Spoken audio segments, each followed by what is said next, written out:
Hello everyone, आज हम class 10 science का चैप्टर नंबर 1 का लेक्चर नंबर 2 करेंगे।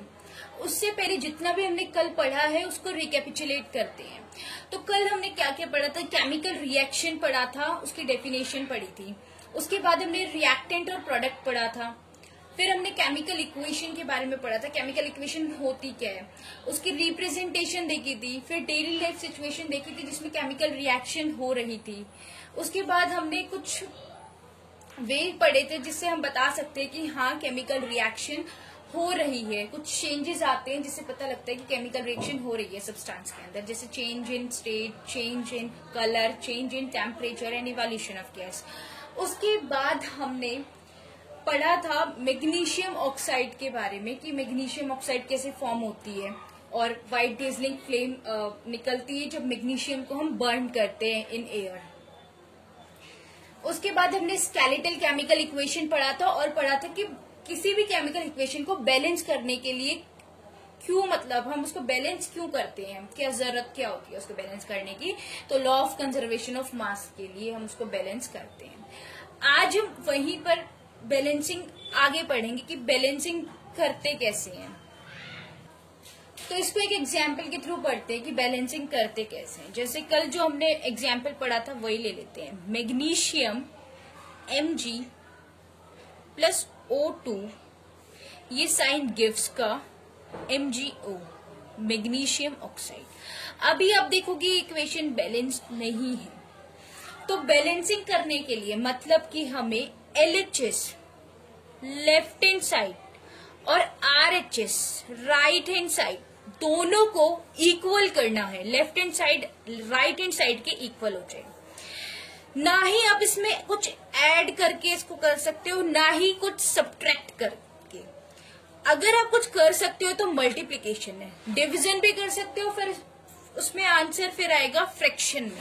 और फ्रैक्शन के केसेस बहुत ज्यादा कॉम्प्लिकेटेड होते हैं, तो इसलिए फ्रैक्शन वाला को छोड़ो। मतलब फ्रैक्शन में अगर आंसर आए तो दूसरे जो मल्टीप्लिकेशन ही अपनाओ, क्योंकि फ्रैक्शन में फिर कॉम्प्लिकेशन आती है। तो सबसे पहले क्या करो, इक्वेशन को ही लिखो और इसके आगे से बॉक्स बना लो। ठीक है, इसके आगे बॉक्स बना लो। बॉक्स बनाने के लिए क्यों बोला? क्योंकि आप कोफिशिएंट साइड में ही चेंज ला सकते हो, आप इसके अंदर कुछ नहीं लिख सकते हो। अगर इसके अंदर आप लिखते हो तो केमिकल फॉर्मूला पूरा का पूरा चेंज हो जाएगा। ठीक है, तो केमिकल फॉर्मूला थोड़ी हमें चेंज करना है, हमें तो सिर्फ अपनी इक्वेशन को बैलेंस करना है, law of conservation of mass को अप्लाई करने के लिए। ठीक है, तो इसको बैलेंस करने के लिए आप क्या करोगे, बॉक्स लगा लिया जिससे कि केमिकल फॉर्मूला चेंज ना हो। बोला कि left hand side right hand side के इक्वल होनी चाहिए। ठीक है, तो पहले लिख दो रिएक्टेंट, ये रिएक्टेंट हो गई ना। लेफ्ट हैंड साइड हमेशा रिएक्टेंट लिखते हैं और right hand side product. Reactant लिखो इधर प्रोडक्ट। ठीक है, और इधर सिंबल लिख लो जैसे मैग्नीशियम ऑक्सीजन। ठीक है, तो रिएक्टेंट साइड भी 1 मैग्नीशियम है, प्रोडक्ट साइड भी 1 मैग्नीशियम। रिएक्टेंट साइड ऑक्सीजन कितनी है? 2, प्रोडक्ट साइड ओनली 1। तो ये क्या बैलेंस्ड इक्वेशन है? नहीं, क्योंकि रिएक्टेंट प्रोडक्ट के इक्वल नहीं हो रहा है। LHS is not equal to RHS ना, तो हमें इक्वलाइज करना है इनको। ठीक है, कैसे करोगे? ना ही ऐड कर सकते हो ना ही सब्ट्रैक्ट कर सकते हो, कुछ प्लस माइनस तो करना ही नहीं है, तो मल्टीप्लीकेशन करो। यहाँ 2 है, इस तरफ भी 2 से मल्टीप्लाई कर दो, तो ये ऑक्सीजन 2 हो गया ना 2। पर देख रहे हो अब मैग्नीशियम भी 2 हो गया, पर इधर तो 1 है, तो क्या दिक्कत आ रही है? इधर भी 2 से मल्टीप्लाई कर दो। 2 Mg plus O2 gives 2 MgO। तो ये इक्वेशन अब आपकी बैलेंस्ड हो गई। ये इक्वेशन आपकी बैलेंस्ड इक्वेशन है। ठीक है, यहां तक क्लियर है? अगर क्लियर ना हो तो कमेंट सेक्शन में लिख देना। दूसरी इक्वेशन है Zn plus H2SO4, zinc plus sulphuric acid gives zinc sulphate ZnSO4 plus H2। Metal acid के साथ रिएक्ट करता है तो H2 को डिस्प्लेस कर देता है, H2 गैस निकल जाती है और खुद इसके साथ ऐड हो जाता है। ये रिएक्शन आप सेकेंड चैप्टर में पढ़ोगे, मेटल की एसिड के साथ रिएक्शन, ठीक है। तो इसमें देखो, इधर लिखोगे सबसे पहले तो बॉक्स बना लो, ठीक है, बॉक्स बना लो, सेकेंड स्टेप में कर लेते हैं। बॉक्स क्यों बनाया? जो कि आप केमिकल फॉर्मूले को चेंज ना कर दो, उसको अल्टर थोड़ी करना है, केमिकल फॉर्मूला नहीं बदलना, सिर्फ बैलेंसिंग करनी है। बॉक्स बना लिया,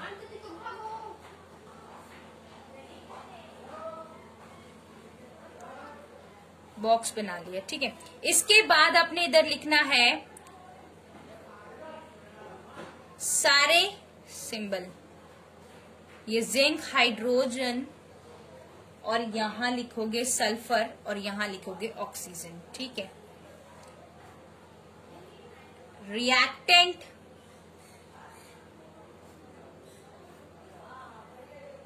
प्रोडक्ट, यहां रिएक्टेंट साइड कितने जिंक है? 1। रिएक्टेंट साइड हाइड्रोजन कितनी है? 2। Sulphur 1, oxygen 4। Product side zinc 1, hydrogen 2, sulphur 1 and oxygen 4। देख लो रिएक्टेंट प्रोडक्ट के इक्वल है, तो ऐसी भी रिएक्शंस आ जाती हैं जिसमें दोनों चीज इक्वल होती हैं। इसमें बैलेंसिंग की क्या जरूरत है? ऑलरेडी बैलेंस इक्वेशन है, नहीं करनी, बैलेंसिंग नहीं करनी है इस इक्वेशन में, ठीक है। इसके बाद एक और इक्वेशन है,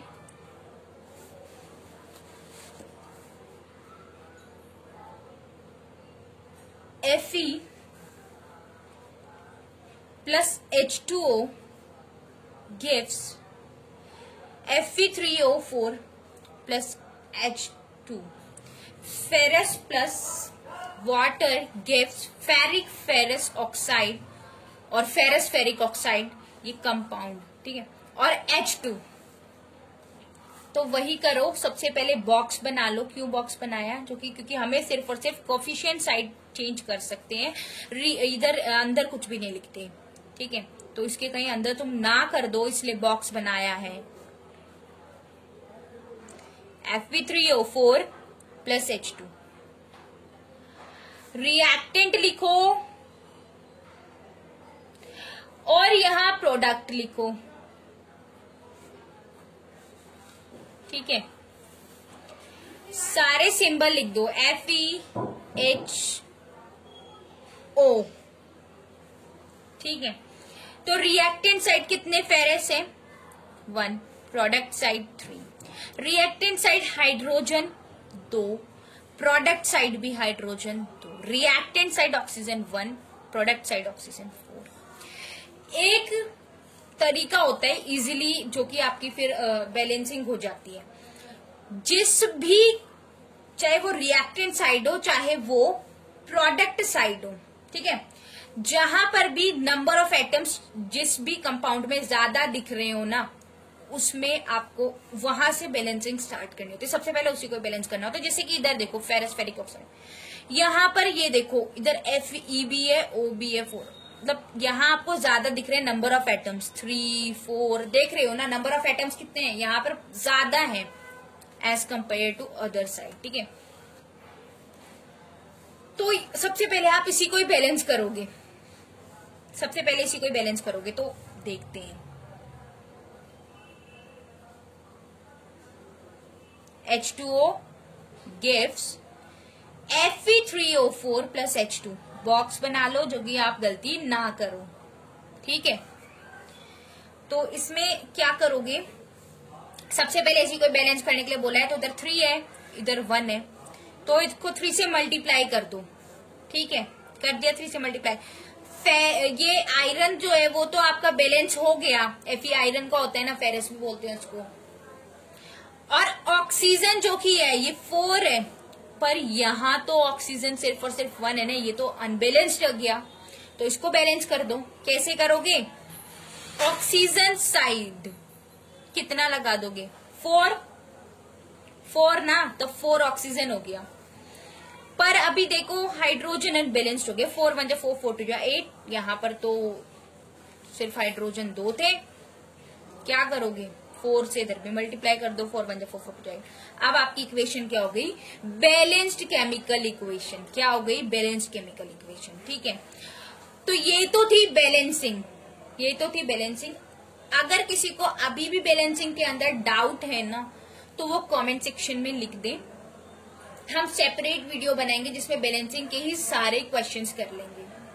ठीक है, एक बार देख लेते हैं हमने क्या क्या पढ़ा बैलेंसिंग में। सबसे पहले हमें क्या देखना है, सबसे पहले हमें रिएक्शन लिखनी, जो क्वेश्चन दिया होगा वो लिखोगे सबसे पहले। तो उसके बाद बॉक्स बना लोगे ताकि आप अंदर कुछ ना लिखो, उस बॉक्स के अंदर कुछ नहीं लिखना, बाहर ही बाहर कोफिशिएंट में लिखना है।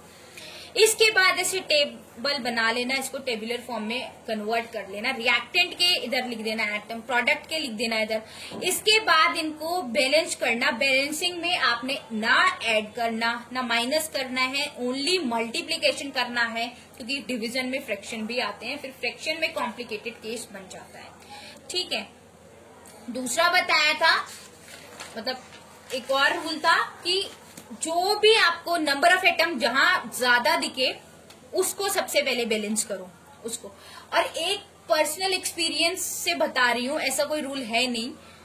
जो ऑड नंबर होते हैं ना, जैसे बड़ी बड़ी अभी आप कुछ और करोगे बैलेंसिंग, तो उसके लिए कुछ क्वेश्चन करोगे, ऑड नंबर को इवन में कन्वर्ट कर लो, ऑड नंबर को इवन में कन्वर्ट कर लो, इजीली बैलेंसिंग हो जाती है। ठीक है, एक इक्वेशन मैं आपको एज ए होमवर्क दे रही हूँ, उसको बैलेंस करके देखना। अगर ना हो बैलेंस तो कमेंट सेक्शन में लिखना। CO2, ये इक्वेशन फोटोसिंथेसिस की है। CO2 plus H2O gives C6H12O6 glucose plus में O2 एंड H2O। ठीक है, किसकी है, फोटोसिंथेसिस की। एक चीज और, जो भी कैटेलिस्ट होगा, कैटेलिस्ट या टेम्परेचर, ठीक है, मतलब कुछ भी जो आपने लिखना होता है, या फिर प्रेशर, ये सब कुछ इस एरो के ऊपर या इधर नीचे लिख सकते हो। कैटेलिस्ट क्या होता है, टेम्परेचर और प्रेशर तो सबको पता ही होगा, पर कैटेलिस्ट क्या होता है, जो कि रिएक्शन के रेट को चेंज कर देता है। वो सब्सटेंस जो रिएक्शन के रेट को चेंज कर रहा है और खुद उसके अंदर कंज्यूम भी नहीं हो रहा, जितना अमाउंट डाला था उतना का उतना वापस बाहर भी निकल आएगा। ठीक है, तो ये सब कुछ ऊपर लिखते हैं। जैसे इसमें हो गया सनलाइट और क्लोरोफिल। ठीक है, सनलाइट और क्लोरोफिल। आपने रिएक्शंस के कुछ रिएक्शंस में देखा होगा, जैसे इसी रिएक्शन में देख लो, ये बैलेंस्ड हो गई ना, इसको सिंपली ऐसे लिख दो, 3Fe plus 4H2O gives Fe3O4 plus 4H2। तो इसमें देखा होगा आपने, इसमें ये ऐसे लिखा होगा सॉलिड, यहां पर ये ऐसे लिखा हुआ है G, यहां पर भी ये S लिखा हुआ है, और यहां पर ये G। तो ये S का मतलब सॉलिड होता है, ये G का मतलब गैस होता है, ये S का मतलब भी सॉलिड होता है, और वापस G आ गया गैस। और ये AQ भी होता है, वो एक्वस होता है। एक्वस क्या होता है, सॉलिड लिक्विड गैस, तो सबको पता है। ये L होता है लिक्विड। ठीक है, तो एक्वस क्या होता है, जब सॉल्वेंट आपका वाटर हो, मतलब किसी भी चीज को आपने पानी में घोल रखा हो, वो वाला जो फॉर्म होगी वो आपकी एक्वस फॉर्म है। ठीक है, लेकिन यहाँ पर H2O गैस लिखा हुआ है, G लिखा हुआ है, इसका मतलब H2O जो पानी है वो स्टीम की फॉर्म में प्रेजेंट है। स्टीम लेते हो ना, भाप, ठीक है, वही। आई होप यहाँ तक क्लियर होगा। ये इक्वेशन बैलेंस करके देखनी है, नहीं होगी बैलेंस कमेंट सेक्शन में लिखना है। ठीक है, अब कुछ क्वेश्चंस करते हैं, मतलब कि एक क्वेश्चन है, एनसीईआरटी का क्वेश्चन है, मैग्नीशियम रिबन को बर्न करने से पहले उसको साफ क्यों करना पड़ता है। मैग्नीशियम रिबन को बर्न करने से पहले इसको क्लीन क्यों करना पड़ता है। क्योंकि हमने रिएक्शन पढ़ी थी, Mg को जब बर्न करते हैं ऑक्सीजन तो प्रेजेंट है ही ना एनवायरनमेंट के अंदर, इधर ये हीट मैंने बताया ना अभी, जितने भी कैटेलिस्ट होगा या ऐसे टेम्परेचर प्रेशर का ये सब कुछ ऐसे ऊपर या फिर नीचे। Magnesium plus O2 gives magnesium oxide, ये मैग्नीशियम ऑक्साइड बन जाता है। मैग्नीशियम रिएक्टिव है, ऑक्सीजन के साथ रिएक्ट करके मैग्नीशियम ऑक्साइड बना देता है। आप हीट नहीं भी प्रोवाइड करोगे तभी भी आपका क्या बना देता है, मैग्नीशियम ऑक्साइड बना देता है, ठीक है, मैग्नीशियम ऑक्साइड फॉर्म हो जाता है। ये मैग्नीशियम ऑक्साइड की लेयर को ही हटाने के लिए हमको मैग्नीशियम की रिएक्शन जब कराते हैं तो उसको पहले क्लीन करना पड़ता है। ओके, आई होप यहाँ तक सबको क्लियर होगा। कुछ ना समझ आया होगा कमेंट सेक्शन में लिखना, और ये इक्वेशन सबको बैलेंस करनी है, नहीं हो पाए तो बता देना कमेंट सेक्शन में, और बाकी क्वेश्चंस करना दिक्कत आएगी उसको भी कमेंट सेक्शन में लिखना, और किसी को बैलेंसिंग के लिए अगर अलग से सिर्फ क्वेश्चन करने हैं तो उसके लिए भी आप कमेंट सेक्शन में लिख सकते हैं। Thanks for watching, please subscribe to our channel.